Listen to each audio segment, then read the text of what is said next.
नमस्कार दोस्तों, आपका स्वागत है हमारे YouTube चैनल पर। आज हम आपके लिए इस विज्ञान की वीडियो के अंतर्गत लेकर के आए हैं एक ऐसा टॉपिक जो सभी एग्जाम्स के लिए अति महत्वपूर्ण है, जिस टॉपिक का नाम है हेरिडिटी एंड इवोल्यूशन। इसमें हम बात करेंगे कुछ मल्टीपल चॉइस प्रश्नों के बारे में। तो आइए शुरू करते हैं इस वीडियो को, और आप साथ के साथ इन प्रश्नों के उत्तर तैयार करते रहे और ये देखें कि अंत में आपका स्कोर क्या रहा, उसे आप हमें कमेंट बॉक्स में आवश्यक बताएं। तो चलिए, आपके सामने है पहला प्रश्न। वंशागति का अध्ययन किसने किया था? यानी कि जो हेरिडिटी है उसका अध्ययन सबसे पहले किसने किया था? तो चार्ल्स डार्विन ने किया था, जॉर्ज मेंडल ने किया था, या लैमार्क ने किया था, या आइंस्टाइन ने किया था? तो थे जिनका जो जन्म है कब हुआ था? 22 जुलाई 1822 को हुआ था। और उनका निधन कब हुआ था? 1884 में हुआ था। ग्रेगर मेंडल को किसका जनक माना जाता है? आनुवंशिकी का जनक माना जाता है। मटर के पौधों के ऊपर इन्होंने प्रयोग किए थे। उनके प्रयोगों से पता चला कि कैसे विशेषताएं एक पीढ़ी से दूसरी पीढ़ी तक पहुंचती है। यानी कि जो ग्रेगर जॉन मेंडल था, जिन्होंने मटर के दानों के ऊपर या मटर के पौधों के ऊपर एक्सपेरिमेंट किया और जिन्होंने ये निष्कर्ष दिया कि जो विशेषताएं हैं, विभिन्नताएं हैं, एक पीढ़ी से दूसरी पीढ़ी तक किस प्रकार से पहुंचती है। तो वंशागति जिसका अध्ययन किसने किया था? इसका सही जवाब है जॉर्ज मेंडल ने। अगला प्रश्न है वंशानुक्रम। वंशानुक्रम किसके द्वारा नियंत्रित होता है? तो इसका सही जवाब क्या हो सकता है आपके अनुसार? डीएनए, आरएनए, प्रोटीन या लिपिड? तो इसका सही जवाब है डीएनए, डीऑक्सीराइबो न्यूक्लिक एसिड इसका सही जवाब होगा। किसी जीव के लक्षण माता पिता से संतान में किसके द्वारा स्थानांतरित होते हैं? यानी कि जो एक जीव है, जीव के जो लक्षण होते हैं वो माता पिता से एक संतान में किस प्रकार स्थानांतरित होते हैं? तो उत्तर क्या हो सकते हैं? हार्मोन के द्वारा, जीन के द्वारा, रक्त के द्वारा या उत्तक के द्वारा? तो इसका सही जवाब क्या होगा? जीन के द्वारा। क्या होता है कि जो लक्षण है माता पिता से अपनी संतान के अंदर जाते हैं। मनुष्यों में लिंग निर्धारण किसके द्वारा नियंत्रित होता है? मनुष्य में जो लिंग का निर्धारण है वो किसके द्वारा नियंत्रित होगा?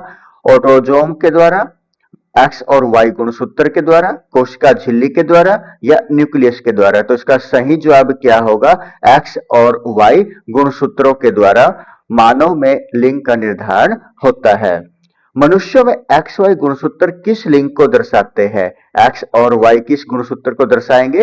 पुरुष गुणसूत्र को दर्शाते हैं ये। और एक्स एक्स किसको दर्शाते हैं? स्त्री के लिए दर्शाए जाते हैं। अगला प्रश्न है मनुष्य में लिंग निर्धारण में कौन सा गुणसूत्र योगदान देता है? या किसका गुणसूत्र योगदान देता है? केवल माता का या केवल पिता का या दोनों का या इनमें से कोई नहीं? माता के पास क्या होते हैं? एक्स एक्स गुणसूत्र होते हैं और पिता के पास एक्स वाई गुणसूत्र होते हैं। तो हमारा उत्तर क्या हुआ? केवल पिता के जो गुणसूत्र है वही लिंग का निर्धारण करने के लिए महत्वपूर्ण होते हैं। अगला प्रश्न है आपके लिए, चार्ल्स डार्विन ने किसका सिद्धांत दिया था? प्राकृतिक चयन का या उत्परिवर्तन का या अनुकूलन का या लिंग निर्धारण का? तो जानते हैं हम चार्ल्स डार्विन के बारे में, जिन्होंने विकासवाद का सिद्धांत दिया था। और ये सिद्धांत हमें क्या बताता है कि जीव जंतु और इंसानों का कर्मिक विकास किस प्रकार से हुआ होगा। उनके अनुसार क्या था कि जितनी भी प्रजातियां हैं वो सभी की सभी एक दूसरे के साथ जुड़ी हुई है।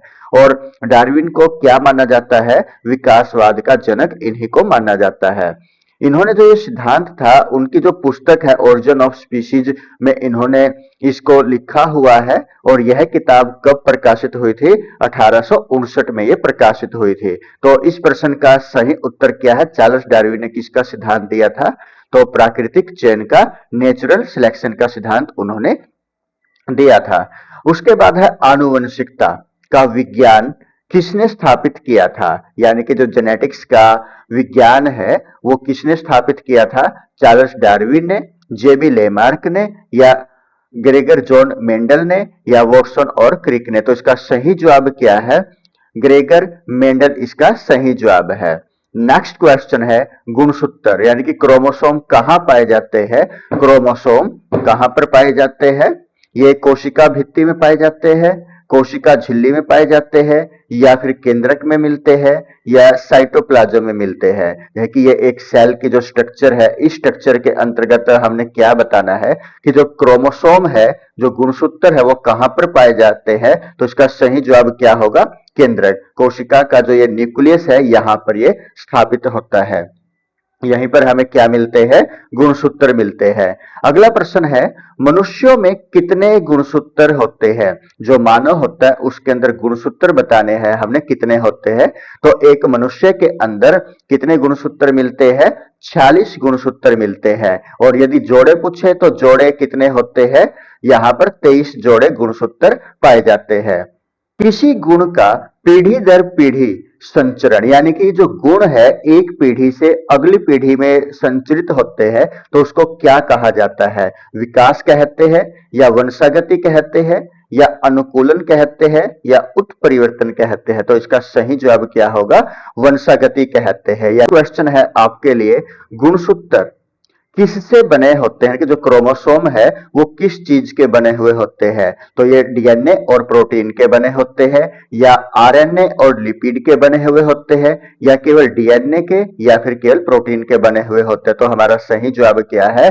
ये डीएनए और प्रोटीन के बने हुए होते हैं, डीऑक्सीराइबो न्यूक्लिक एसिड के ये बने हुए होते हैं।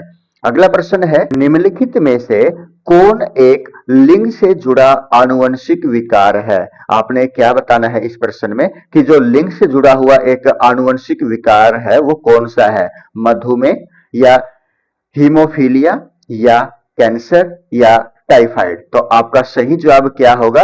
हीमोफीलिया। हीमोफीलिया क्या है? एक लिंग से जुड़ा हुआ आनुवंशिक विकार है।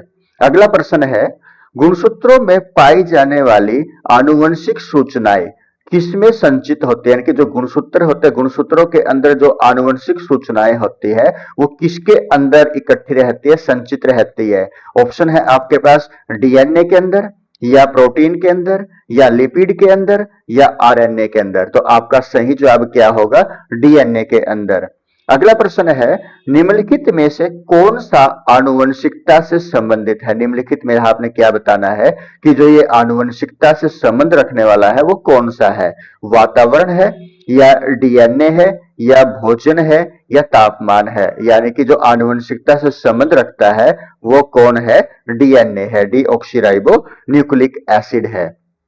आनुवंशिक लक्षण किसके माध्यम से अगली पीढ़ी तक जाते हैं? यानी कि जो लक्षण होते हैं, कौन से? आनुवंशिक लक्षण, यानी कि एक पीढ़ी से अगली पीढ़ी में किसके द्वारा जाते हैं? कोशिकाओं के द्वारा जाते हैं, जीन के द्वारा जाते हैं, ऊतकों के द्वारा, या हार्मोन्स के द्वारा। तो आपका सही जवाब क्या होगा? जीन के द्वारा ये एक माध्यम एक पीढ़ी से अगली पीढ़ी में जाते हैं।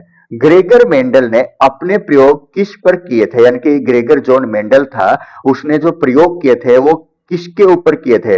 मक्का के ऊपर किए थे, मटर के पौधों के ऊपर किए थे, टमाटर के ऊपर किए थे, या आलू के ऊपर किए थे। तो इसका सही जवाब क्या होगा? मटर के पौधों के ऊपर उन्होंने अपना प्रयोग किया था। लैमार्क, अगला प्रश्न, लैमार्क के अनुसार जीवों में किस प्रक्रिया के कारण परिवर्तन होता है? यानी कि जो जीव है उनकी जो प्रक्रियाएं होती है उसमें जो बदलाव का कारण होता है वो कौन सा होता है?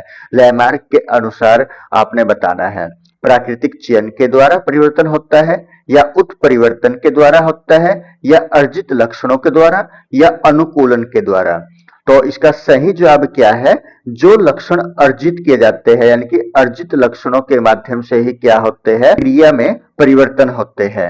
जीवों के अंदर जो प्रक्रिया होती है उसमें परिवर्तन का कारण क्या है? लैमार्क के अनुसार अर्जित लक्षण है। तो लैमार्क जो कि एक फ्रांसीसी जीव विज्ञानी थे, और लैमार्क वो प्रथम वैज्ञानिक थे जिन्होंने कशेरुकी और अकशेरुकी जीवों में भेद किया था, यानी कि अंतर किया था किसके अंदर? अकशेरुकी और कशेरुकी के अंदर। और इन्होंने सर्वप्रथम इनवर्टिब्रेट शब्द का उपयोग भी किया था। प्रश्न नंबर 19 क्या है? किसी जीन का विशिष्ट स्थान गुणसूत्र पर क्या कहलाता है, यानी कि कोई भी जीन है, जीन का विशेष स्थान गुणसूत्र के ऊपर क्या कहलाएगा। इसका उत्तर क्या हो सकता है, अल्लील हो सकता है, लॉक्स हो सकता है, या केंद्रक या न्यूक्लियाइड हो सकता है। तो आपका सही जवाब क्या होगा इस प्रश्न के उत्तर का, लोकस होगा। नेक्स्ट क्वेश्चन है, डार्विन के सिद्धांत के अनुसार कौन जीवित रहता है, यानी कि डार्विन के सिद्धांत के अनुसार कौन जीवित रहेगा। सबसे बड़ा जीव जीवित रह सकता है, या सबसे बुद्धिमान जीव, या सबसे अनुकूलित जीव, या सबसे मजबूत जीव। तो इसका सही जवाब क्या हो सकता है, जो अपने आप को वातावरण के अनुसार ढाल लेता है, यानी कि सबसे अनुकूलित जीव ही जीवित इस ग्रह के ऊपर रह सकता है। यदि पिता के पास ब्लड ग्रुप यानी कि रक्त समूह ए है और माता के पास ओ है, तो बच्चे का रक्त समूह क्या हो सकता है, ये पॉसिबिलिटी हमने यहां पर बतानी है। यदि पिता के पास तो ए ब्लड ग्रुप और मदर के पास ओ हो, तो बच्चे का यहां पर ब्लड ग्रुप क्या हो सकता है। तो इसका सही जवाब क्या होगा, ए होगा, कि बच्चे का जो ब्लड ग्रुप है वो क्या होने की पॉसिबिलिटी ज्यादा रहेगी, ए। उत्परिवर्तन यानी कि म्यूटेशन की खोज किसने की थी, म्यूटेशन की खोज किसने की थी, ह्यूगो डी व्रीज ने म्यूटेशन की यानी कि उत्परिवर्तन की खोज की थी। ऑक्टोपस और स्टारफिश का समानता का कारण क्या है, यानी कि जो ऑक्टोपस है और जो स्टारफिश है दोनों में कुछ समानता मिलती है, उस समानता का रीजन क्या बताना है। समान विकास हुआ होगा, या उनके जो पूर्वज है अलग अलग रहे होंगे, या सम्मिश्र विकास रहा होगा, या जैविक विचलन होगा। तो इसका सही जवाब क्या है, सम्मिश्रण विकास इसका सही उत्तर होगा, जो इनकी समानता का कारण है। आनुवंशिकता के नियमों को कौन नियंत्रित करता है, आनुवंशिकता के जो नियम है उनको नियंत्रित करने का काम कौन करता है, वातावरण, लक्षण, डीएनए, कोशिका। आनुवंशिकता के नियमों को नियंत्रित करने का काम कौन करता है, तो इसका सही जवाब क्या होगा, डीएनए होगा। प्रश्न नंबर 25, डार्विन ने अपनी पुस्तक ओरिजिन ऑफ स्पीशीज कब प्रकाशित की, यानी कि जो डार्विन की पुस्तक थी ओरिजिन ऑफ स्पीशीज, तो ये कब प्रकाशित हुई थी, 1859 में यह पुस्तक प्रकाशित हुई थी। धन्यवाद।